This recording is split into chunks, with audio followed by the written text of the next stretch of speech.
Masani bulan puasa sahat tu hari raya Idul Fitri lamar tabado akka pangomuan ni akka sibai kue alalam godang nama nuhor kue di masani bulan puasa.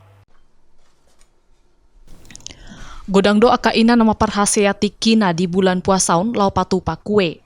Inang Deliana perangin-angin parhutana Gori Totap Mojawa, Kecamatan Tanah Jawa, Kabupaten Simalungun, salelengon sairing gasdo patupa kue di bulan puasa. Lau di gadis tu akar wasni muslim lumobi molodung ari raya Idul Fitri. Di taunon hira godang do tabba pangomuan ni akka sibain kue, dang hira songon nasalpu di tiki mula haroroni mara COVID-10 sia.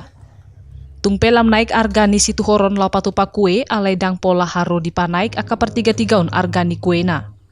Harga nggak naik, tetap ada yang stabil, ada yang naik. Ya dibanding tahun lalu ya sekarang 85% ada. 85% dari yang sebenarnya sebelum pandemi ya? Iya.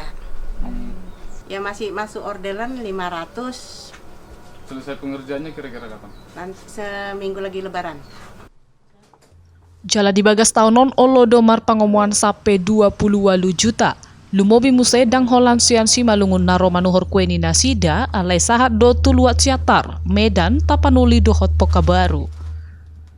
Sian Simalungun Toba TV Mabari tahun.